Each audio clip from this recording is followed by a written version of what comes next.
We have more and more evidence of Elizabeth Warren and her campaigns just sheer delusion, staying in at this race for any other reasons and just pure vanity, and to make sure it goes to a brokered convention, making it, more likely the superdelegates can overturn the will of the people. And obviously, if that happens, Donald Trump wins in a landslide. But so I was just on 538's website, and Bernie Sanders' odds of winning the Massachusetts primary, which happens tomorrow on March 3rd, Super Tuesday, keep going up. He's now at a 66% chance, a 2 out of 3 chance of winning the most votes in Massachusetts. Obviously, that's Elizabeth Warren's home state. She's a senator from Massachusetts, and she has a 1 in 3 chance of winning the most votes in her home state compared to Bernie Sanders. And Bernie Sanders also has, a 2 out of 3 chance of winning the most delegates in Massachusetts, and Elizabeth Warren has a 1 out of 3 chance. And so it just shows that Elizabeth Warren actually isn't even that popular in her own home state.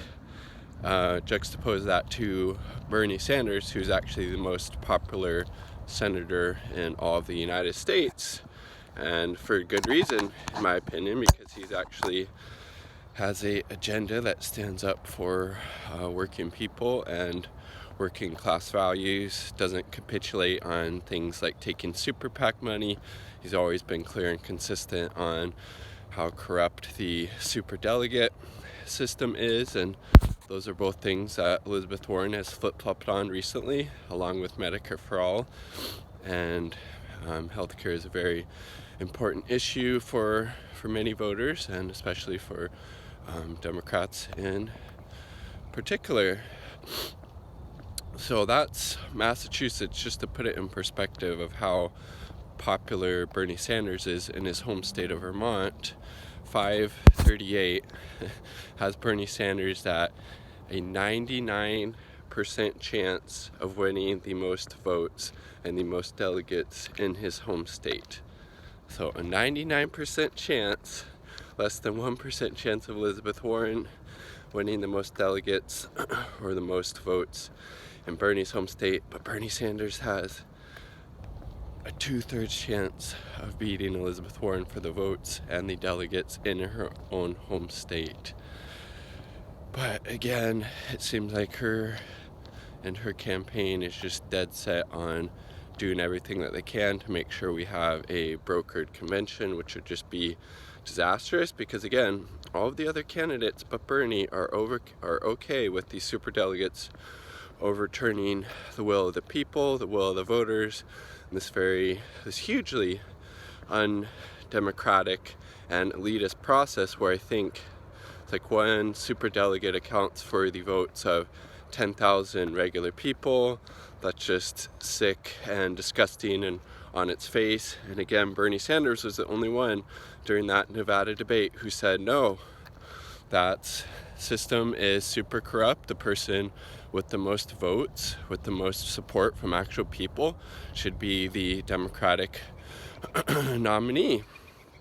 And even Trump has been harping on this a little bit on social media and other platforms, saying that they're getting ready to steal the nomination from Crazy Bernie again. And he's right. And again, if they do that, Trump would just win in a complete landslide, because they would say, well, look, Bernie should have been the nominee. These Democrats, they're cheaters. They're these coastal elitists. They don't respect the role of the voters in this process. They're supposed to be the Democratic Party, but they're acting really undemocratic right now. And he would do it in his, Trumpian way, probably with some different language than what I just used, but it would be, substantiated if indeed that happened. And but again, a lot of people in the Democratic and liberal establishment, things like, organizations like the